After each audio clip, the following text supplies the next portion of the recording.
So what we're really looking at is a potential for a domino effect systemic meltdown of the whole financial system.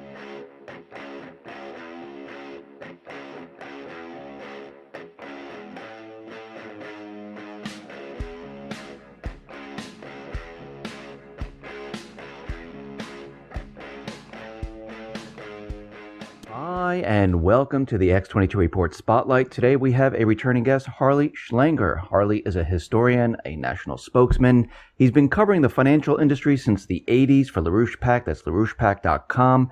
And I am very happy to have him back on the X22 Report Spotlight. Harley, welcome back to the Spotlight. Hi, Dave. Good to be with you.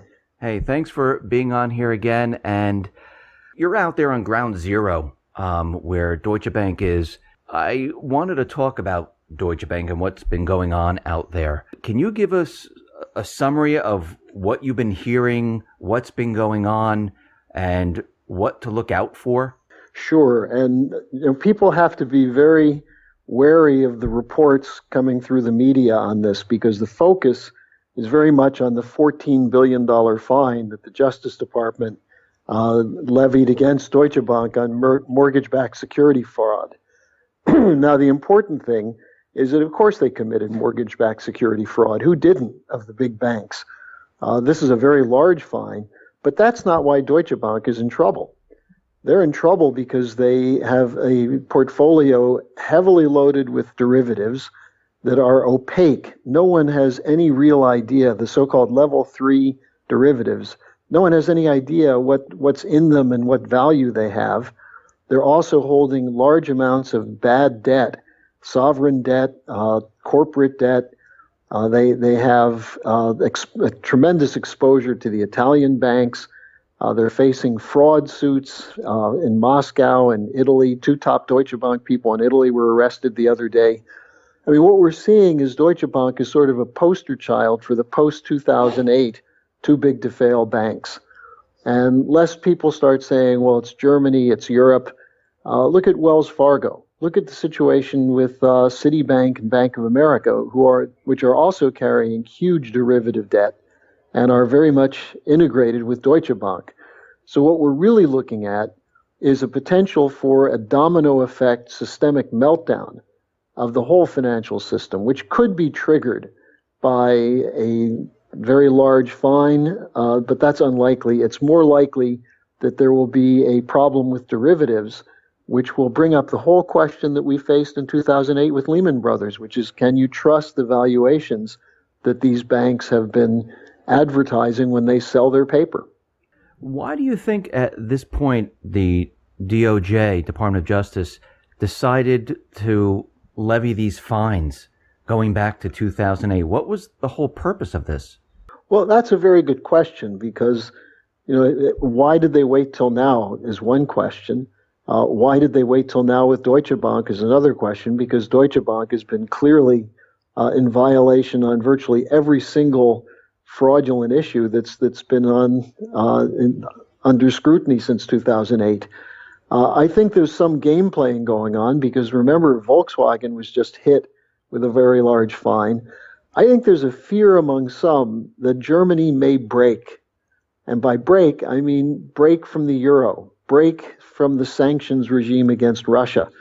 There was just a conference today in Berlin that I attended briefly of the German-Russian Chamber of Commerce, where the whole discussion of sanctions brought up very heated denunciations of the United States from the Russians and the Germans.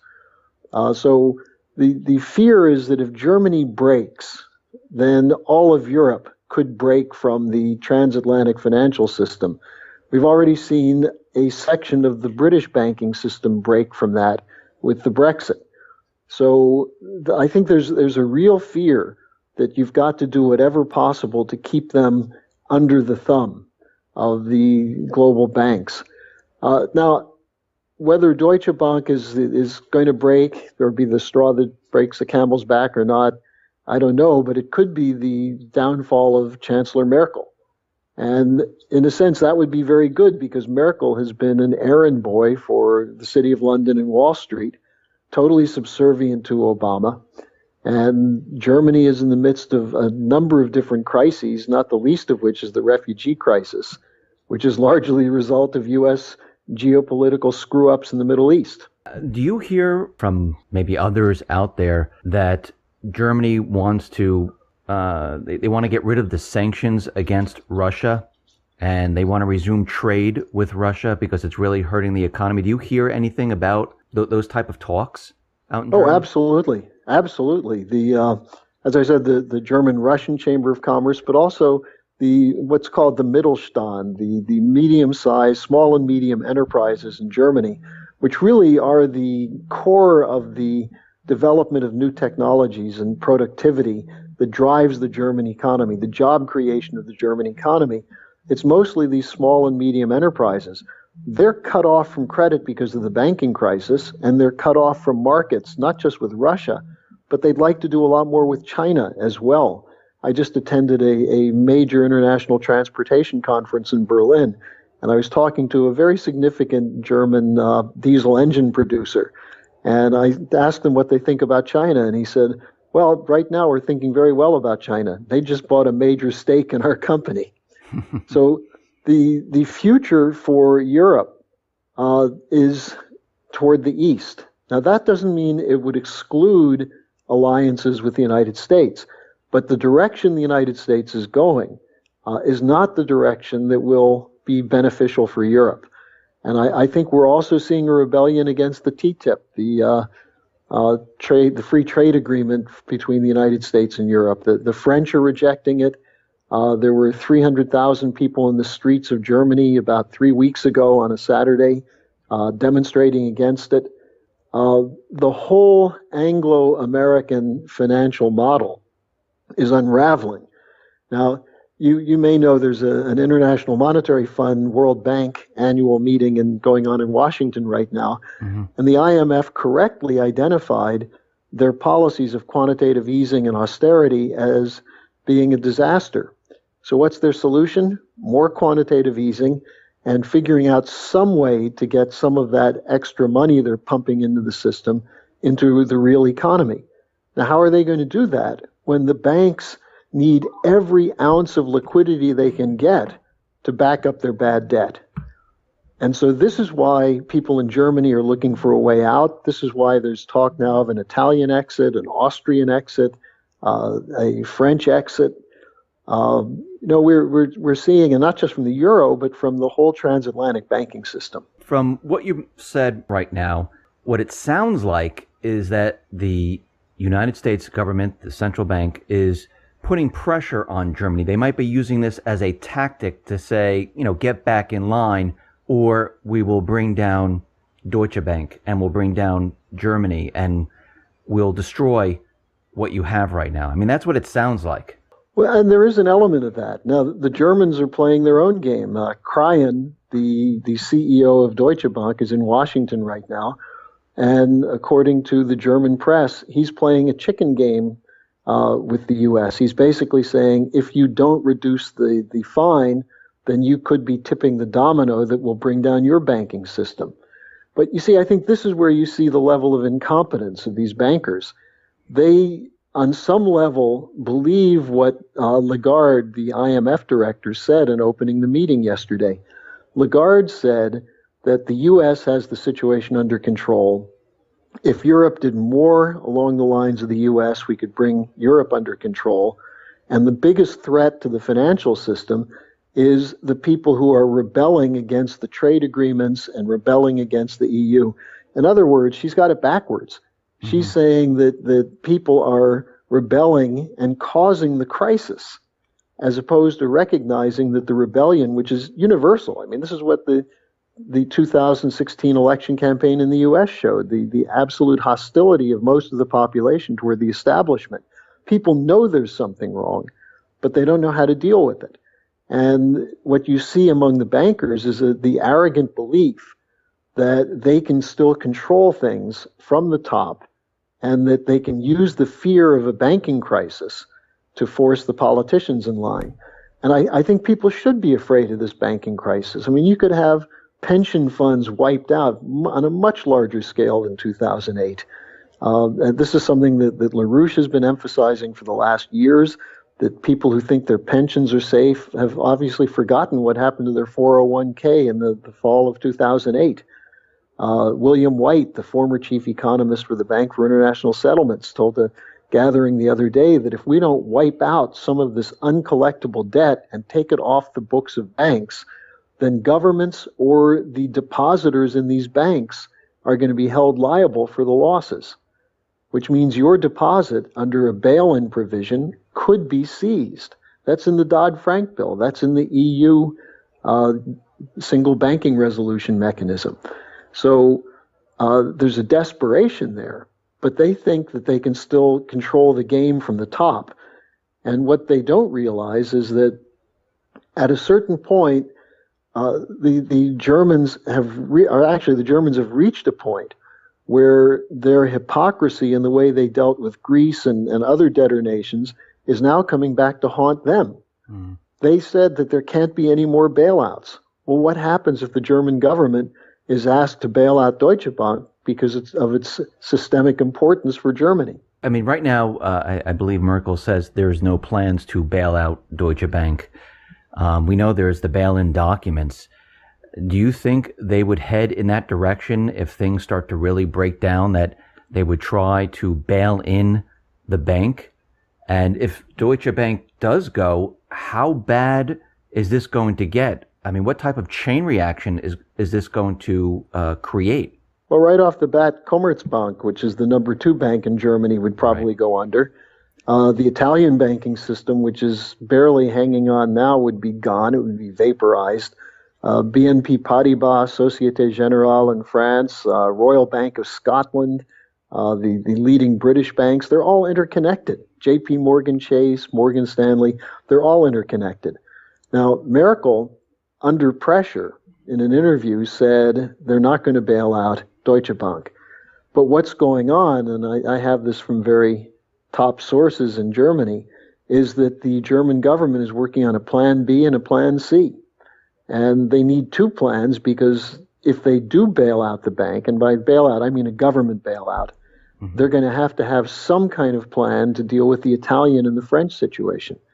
Now, the other part of this is that you mentioned the bail-in, and we were talking about this before. Mm-hmm.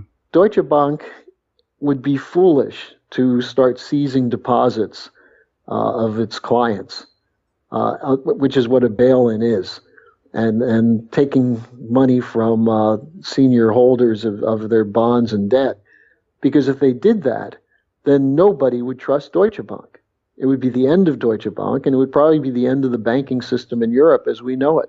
The IMF and the EU, I mean, from this point, it looks like they're trying to push new rules to get rid of bad loans on the banks, where the banks would just, write off the bad loans, which in their view would help the banking system. Have you heard anything about these new rules that they want to implement? Well, this is another trick, because if they really wipe out the bad debt, it's going to trigger all kinds of counterparty agreements. And the clearinghouses put out a report recently that they couldn't handle the volume of write-off that's required. I mean, we're talking about writing off trillions of dollars of obligations. Now, that's what should happen. They should happen, and should be done in an orderly fashion through restoring Glass-Steagall, forcing banks to get rid of their speculative casino operations. And under those circumstances, then governments could protect the central core banking of depositors and banks making loans for real production. But if you're talking about what they are talking about now, of taking some of the bad debt and putting it in special investment vehicles or in bad banks, this is the Enron model from 2000. I mean, I don't know if people realize this, but Enron was advised by JP Morgan Chase and Citibank to create these things called special investment vehicles with the names like Chewbacca and things of that sort, where they created these debt modules and they were given loans from banks to back them up. And then they started selling stock in them or shares in them, not stock, but shares in them, And these things were just landing places of uncollectible debt. And after Enron collapsed, Greenspan made that legal.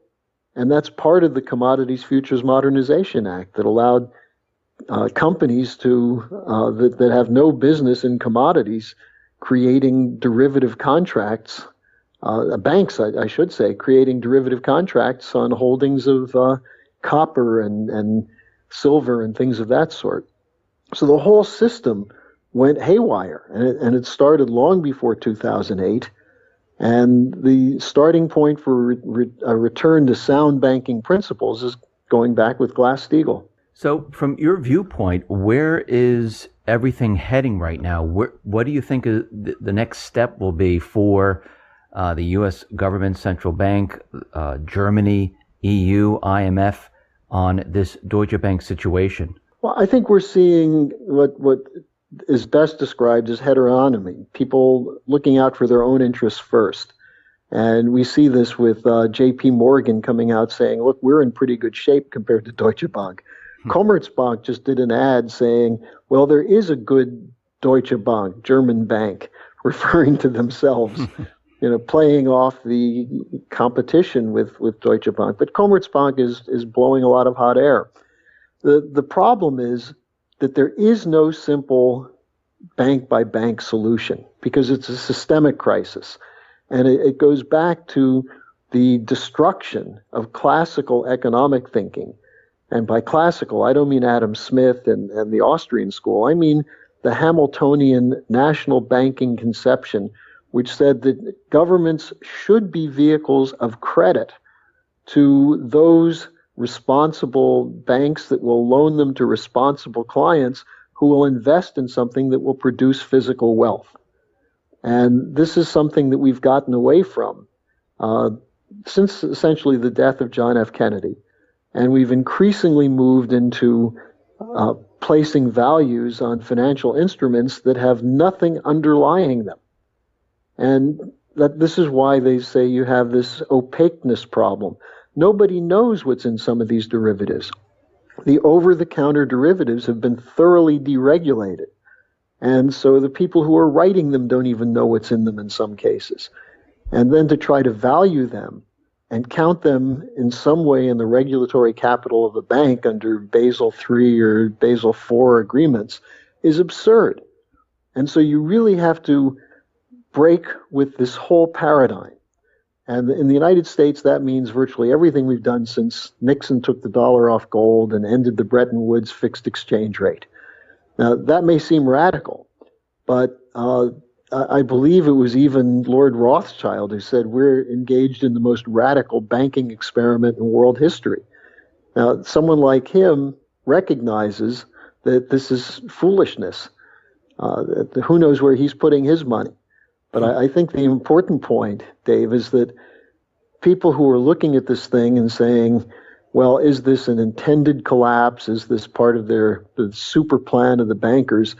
These bankers couldn't organize a 2-car funeral procession. They're incapable now of coming up with a policy option other than what will keep them in business for another week. And so, we're facing something which is inevitable. Now, that doesn't mean it's going to happen this week or next week or at the end of this quarter or the end of the fiscal year. It just means the system as it exists cannot continue much longer. And this is where the question of policy comes up. Don't expect some Treasury official or a Federal Reserve official or certainly a President Clinton or even a President Trump to come up with a solution. We've got to have a policy debate, a rip-roaring, vigorous debate in this country, in the United States and in Europe, over what the policy should be. And starting with a rejection of the axioms of the last 40 years, the whole free trade, deregulated axioms, which have underlain the greatest transfer of wealth in world history.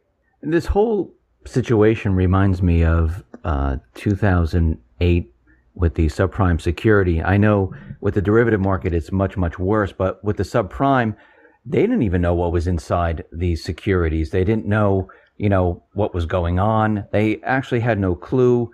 We know that S&P, Moody's, they were all just rating them AAA. And Right. they kept the illusion going for a very long time. And it feels like they're doing the same thing once again, where they're keeping this illusion alive. They really don't, or they do know, and they're not telling anyone what's really going on with these derivatives, because they know it's like a time bomb, and eventually it will Right. go off. Well, I describe it as the Wile E. Coyote phenomenon, that the coyote's gone over the cliff, but until he looks down, he thinks he's doing pretty well. And this is where we are in this thing. The bank profits are up, the stock markets are soaring. You can get an idiot like Paul Krugman saying that the fundamentals in the U.S. are sound, and you even get someone like Bernie Sanders who accurately spoke about the wealth inequality, but then turned around and said Obama saved us from a catastrophe. So the most of the commentary is pure drivel.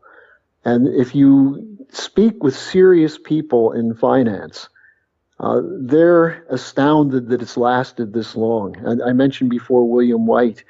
He just gave a speech in Singapore, and he was asked, when do you think this will crash? And he said, I don't know. It may have already crashed, and we just don't know it yet. He said, but when we do find out, it's going to be something much larger than 2008. And that's because with quantitative easing, they're just creating a bigger pile of worthless debt. I saw the figure that in the last half year, central banks pumped almost, I think it was $600 billion in liquidity into the banking system. Now, that's not even including the guarantees and backups and other things they're doing. And this is money that's just sitting on the books of banks, that's there to, if they need it, to stop the bleeding when a derivative blows out. You mentioned Obama, and today it came out that the Obama administration, they spent like billions on PR firms to convince the American people that the economy is doing very well. It's funny that they would have to spend the people's money to convince the people that the economy is doing well. I mean, if the economy is truly doing well, I don't think we need convincing, and I don't think we need to spend the money on that. The only reason I believe... Go ahead. It's like the guy who is working 3 jobs and living in his brother-in-law's basement will be convinced by seeing someone in a 3-piece suit talking about the great economic recovery. Right. When the bill collector's at the door in the house, the car has just been repossessed. This is part of the fraud. It's the same fraud as Obama had following in Bush's footsteps, saying that we're conducting a war on terrorism, when in fact we're aiding the terrorists. In fact, even giving the terrorists weapons now. So, the looking glass war, or any one of the metaphors that you can use for what happens when a small group of people take power and take control and have no real blocks against them. The Congress is bought and sold. But the interesting thing I would add, though, going back to what I said earlier about a vigorous debate, we saw something that I think nobody would have expected, which is both the Democrats and the Republicans put a plank for Glass-Steagall in their platforms at their conventions. Now, on the Democratic side, Hillary Clinton did it despite most of her primary campaign talking against Glass-Steagall. Now she's also saying she's against the TPP. I don't think anybody can trust her as far as they can throw her. On the Republican side, there were people who had to fight to get the Glass-Steagall put in, but Trump himself intervened to make sure it stayed in the platform. Now, that doesn't mean that either of them could be trusted to do it, but there is a Glass-Steagall bill before the Congress. There's a lot of discussion going on in the Congress right now about, what's going to be the future, and the Deutsche Bank issue, and also the hearings they've had on Wells Fargo, where, and this, Dave, Wells Fargo is advertising itself as the clean bank. Right. And then you find out that people who barely have a nickel in their banks, the sudden bank account, suddenly discover they actually have 12 accounts. It's funny because whenever the banks or corporations tell you how clean they are, how great they are, how they're doing it for the people, it always seems like it's the opposite of what's really happening. Yeah, check your back pocket to see if your wallet's been lifted. And it feels like it's a PR stunt, just like everything else. You mentioned terrorism. You mentioned what was going on in other places around the world. And we know that the economy and what is happening around the world is all interconnected. It's not just one without the other. And we mentioned this in other times that we spoke about Syria, about Libya, Lebanon. Now, Syria is a complete mess. Right now, it looks like Russia and the Syrian government, they're making a push to take back Aleppo. And I know Aleppo is a very strategic area, and the United States doesn't want to lose Aleppo. But what we're seeing right now is the U.S. is using a lot of propaganda because they're losing ground. Russia and the Syrian government, they're destroying the Islamic State. They're hitting al-Nusra. They're hitting al-Qaeda. I don't even think they're all moderate rebels. I think they're just all terrorists. Yeah. I mean, at this point, we know this is all also dependent on the petrodollar because they wanted to get into Syria, maybe then go into Iran, control the Middle East, keep the petrodollar propped up. What happens now? Where are the U.S. going to do at this point? Because they're not even supposed to be in Syria. I mean, they're in Syria, mapping out a piece of Syria, building bases. The French are building bases in a sovereign country. The U.S. is there illegally in violation of international law. The Russians were invited in by the Syrian government. But you have this irony where you have a president who says that Assad should not be the leader of Syria. And as Sergei Lavrov, the Russian foreign minister, asked, when did Obama get Syrian citizenship and a right to determine who the president is? Look, this is an extension of a geopolitical doctrine which goes back to the Project for a New American Century, the neocons who were responsible for the Iraq War, the Paul Wolfowitzes, the Rumsfeld, and others. And what was their view? Their view is that with the end of the Cold War, no country or bloc of countries can be allowed to challenge the dominance of the U.S. and its allies in using free markets as a source of loot to prop up their banking system. And so that's what the idea is. That's what Obama says about why the TPP, the Trans-Pacific Partnership, instead of the Chinese proposals, because he said we have to write the rules. This is a unipolar world asserting itself, and the Russians and the Chinese in particular had the gall to say, we don't want to go into your world. When Putin was asked, why don't you buy Euro bonds, Putin said, well, we don't eat other people's spoiled food. All it does is give us indigestion.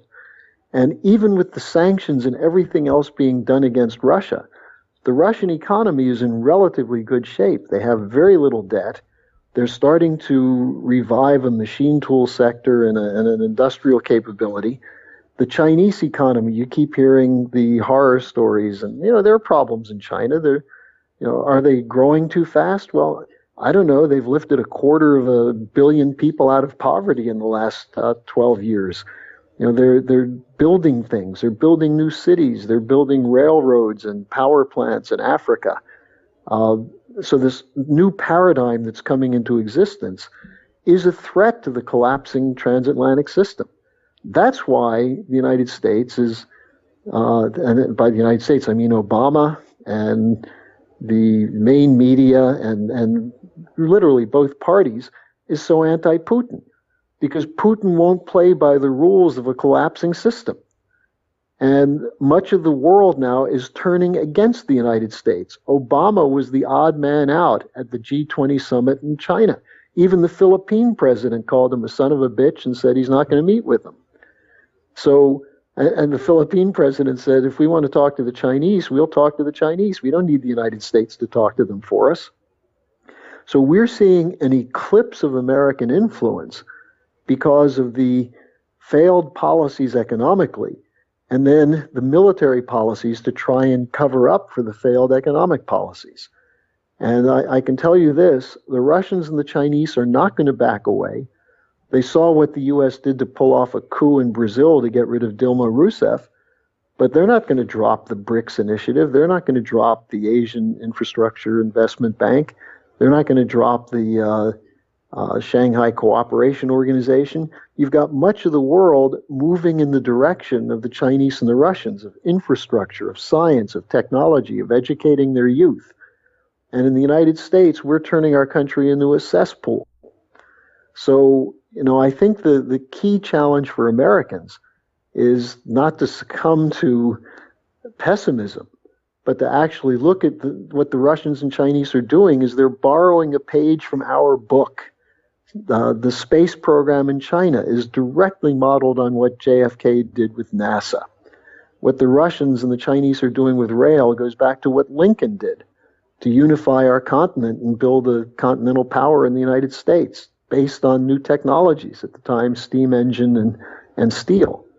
So, are we out of new ideas in the United States?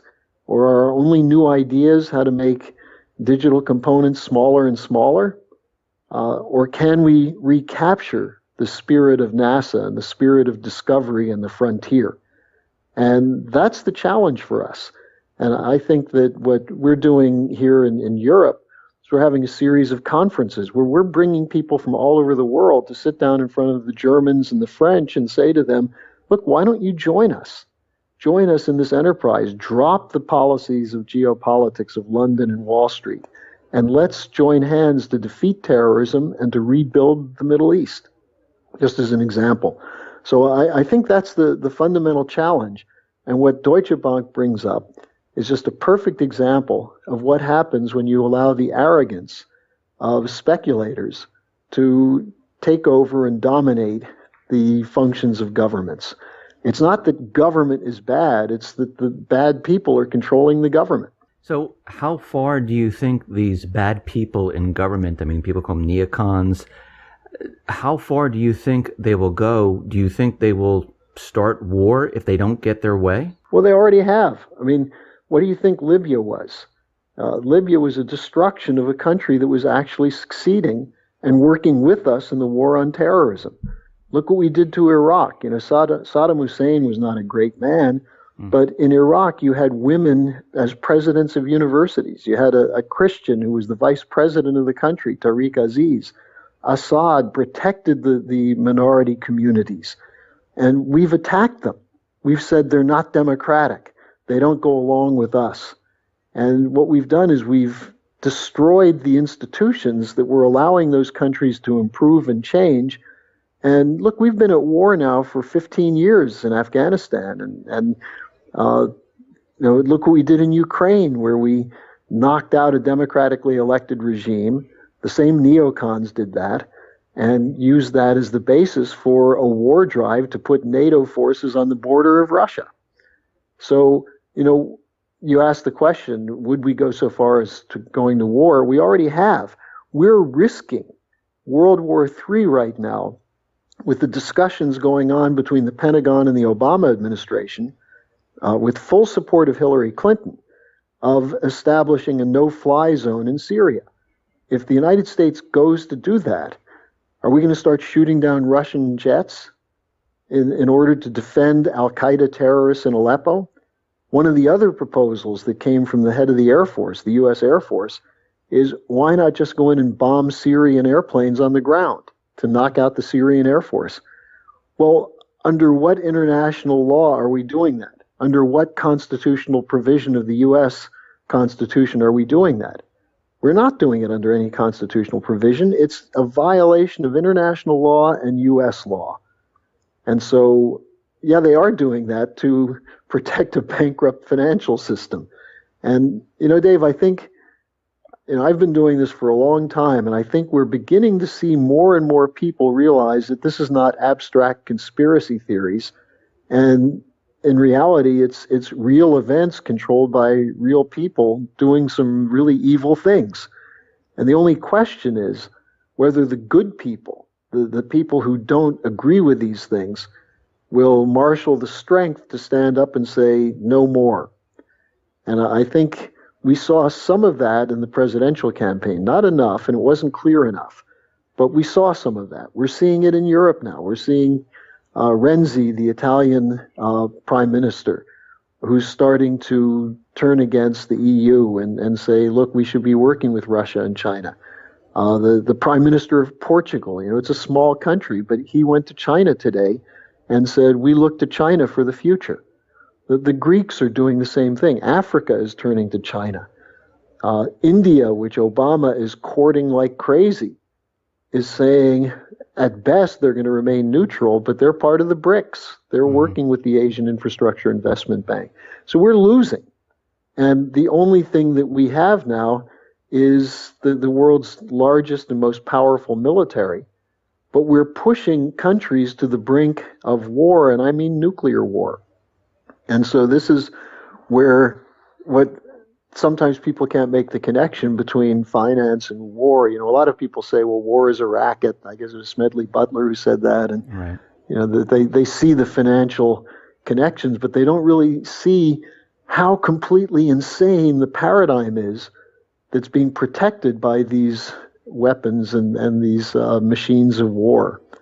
So, this is a moment of truth for humanity. And, I think it's important to make this as clear as possible with people that you're not just talking about saving your pension fund by supporting Glass-Steagall and a Hamiltonian credit policy.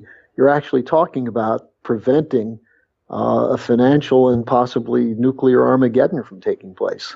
Harley, I agree with you, and I hope when the time comes, because I don't believe that these individuals will back down. I don't think they'll ever give up on their goal. They've never given up in Syria, where they were always looking to get rid of Assad. They just keep pushing and pushing and pushing. And I think if they don't get their way, they're going to push the U.S. and other countries right into World War III, like you said. And I'm hoping at that time that people start to realize what's going on, and there is a movement, just like the TPP, the TTIP, where there were protests around the world where they said, right. something, we don't want this. Hopefully, and I hope that people will see this and start to realize that we're heading to war, and people, not just here in the United States, but throughout Europe, because Europe is going to be on the front lines, that they all start to say, something, we're done with this. We cannot do what you want us to do, because this is not going to go well for anybody. And one of the interesting things that's happening is that there are voices now that are speaking up saying, it's a good thing Putin is the president of Russia, because he has not responded rashly to these provocations. Imagine if you had a drunk like Yeltsin sitting in the Kremlin now, or one of the hardcore right-wing Russian nationalists, because the Russians definitely see this. I mean, they're talking about something that they haven't seen in Ukraine, where you have a government that has openly avowed neo-Nazis in their defense department and their interior ministry, who are calling for the deployment of nuclear weapons to Poland and Ukraine to stop a Russian invasion. And the Russians know they're not about to invade those countries. They don't want to have to deal with the Ukrainian economy. No. So you have, thanks to Putin, we haven't had a war yet. And, I think we're beginning to see an appreciation for Putin. I just was talking to some people the other night in Berlin at a meeting, and this one guy just said, well, where are the leaders in the world? And as we were talking, he said, I see one leader, and it's Putin. And some of the people who know him were shocked that he said that, because a year ago he was a big anti-Putin guy. So I think we're seeing around the edges, we're seeing a recognition of the problem. And the question is, will people move to a clarion call for change? And what Lyndon LaRouche has represented for 60 years, 50 years. He just turned 94 last month. Wow. And he's still speaking out. He's still active. And what he just said recently, for example, is that the override of Obama's veto on JASTA, the hold the Saudis responsible for 9/11, the important thing on that is the American people spoke out again. They spoke out saying that when we have 3,000 people murdered, we want to know who did it. Don't cover it up.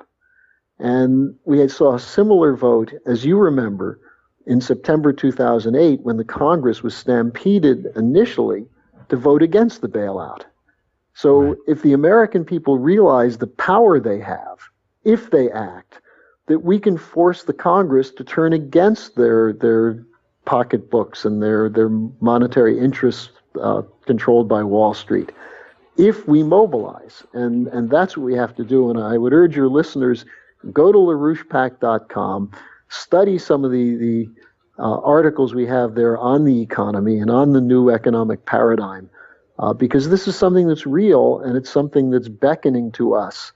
And if we have the good sense to move with it, we can avoid the worst consequences that we're otherwise heading towards. Harley, I want to thank you for being on the X22 Report Spotlight. I really appreciate it. Thank you very much for coming on. It's my pleasure. I always enjoy talking with you, Dave, and your listeners are, I find some of their comments on the YouTube site and elsewhere provocative and interesting. And if I can shake them up a little bit, I'm happy to do it. Thank you very much for being on the Spotlight.